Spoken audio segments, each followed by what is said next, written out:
This segment is called Buzzballs. Buzzballs. For the rumors. Buzzballs.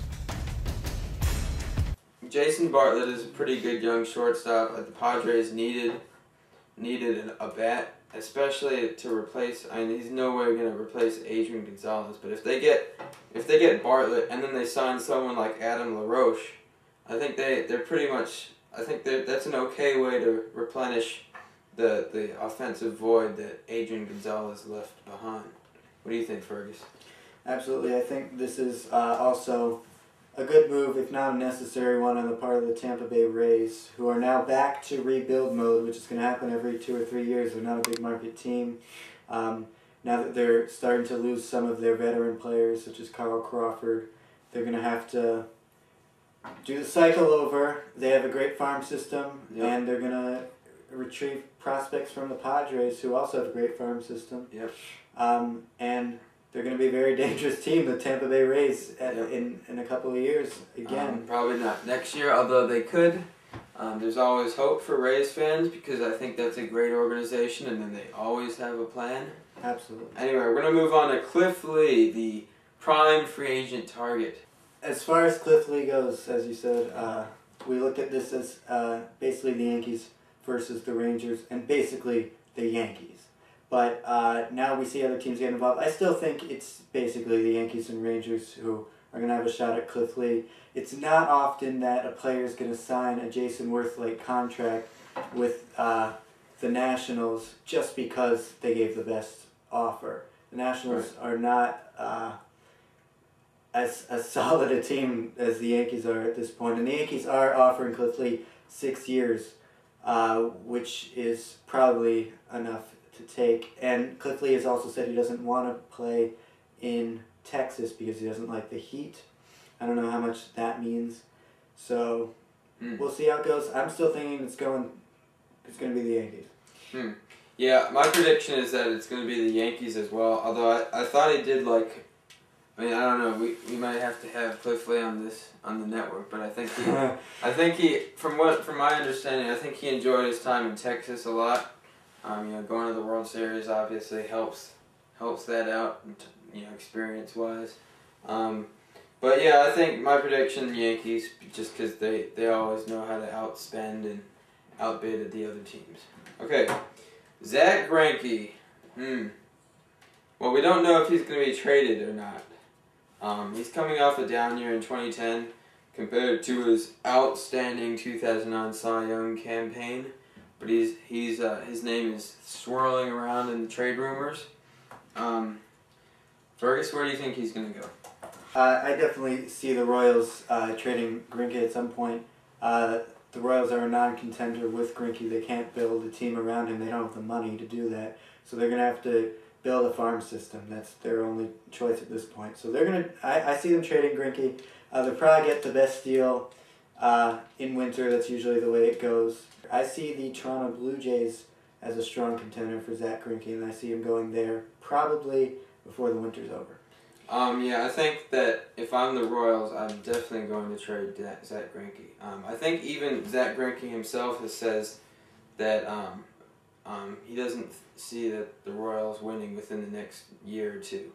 And that's understandable, but the Royals have an absolutely loaded farm system. Every baseball people all around seem to clamor about how how they have top 10 prospects, throughout all the ranks of their farm system. And especially this year, the market for starting pitching is terrible. You've got Cliff Lee and you've got some others, these solid starters, but that's it. I think you're going to demand a great deal of prospects from desperate teams that are in need of a starting pitcher, and that might include the Nationals, the Blue Jays, the Milwaukee Brewers. I think it's going to be. I think he's going to go to the Toronto Blue Jays as well. You think by the end of the winter, or you think in the summer they're going to go? I think by the end of the winter, just because in the summer there might be more starters on the trade market. And you have to understand, Greinke's actually a really risky player, and a lot of the upper-end teams with the higher pressure atmosphere, especially in the cities, probably want to look the other way. Zach Greinke had outstanding 2009 season, a 1.6 ERA, 16-8, which is a great record for a team like the Royals. Yeah. But 229 he's never had a year that comes close to matching it. 2008 was decent, 3.47 ERA, but he never comes close to matching that Cy Young quality season. We also know Greinke has had a lot of depression issues, mental problems, anxiety. So he definitely would not be good with the Yankees, the Mets, the Red Sox, or the Phillies. Yeah. I think he'd be good with the Cardinals if the Cardinals were interested. The Rangers, I think they're interested as well. The Blue Jays would be a good fit. I'm sort of on the edge with the Nationals. And the Nationals, I don't know, who do the Nationals think they are? Because they're going after all these top players. These guys are coming after a bottom of the division season. And remember, these guys are the former Montreal Expos. And they're looking at guys like, they signed Jason Worth to this big contract. They're looking at guys like Cliff Lee. They're looking at guys like Zach Greinke, Carl Pavano, Brandon Webb. They're treating themselves like a big market team. Yep. When that's not at all the reality, and this could turn out to be really disastrous. Yeah, I think if they get themselves too involved with the market right now, I think they should they might end up being disastrous, as you said, just because they might have binding contracts that are gonna hinder them in the future when they have good players coming out of the minors. And they do have a good farm system, and they do have promising players: Steven Strasburg, Bryce Harper, Wilson Ramos, Danny Espinosa, and the list goes on. They have a good system, and they've got a great third baseman, Ryan Zimmerman, arguably one of the best, if not the best, third baseman in the NL. I'm not sure I'm a big fan of the Worth move, and I don't think they should chase after Zach Greinke. Apparently, from right now, it looks like Carl Crawford is going to sign with the Angels. Crawford signs with the Angels, it would be great for them, because one of the problems with the Angels of 2010 was that they've always been a team that have threatened with their base stealing and their speed. And last year it was somewhat lacking. I think with Carl Crawford there, if he signs there, he's going to add tons of elements of speed, occasional power.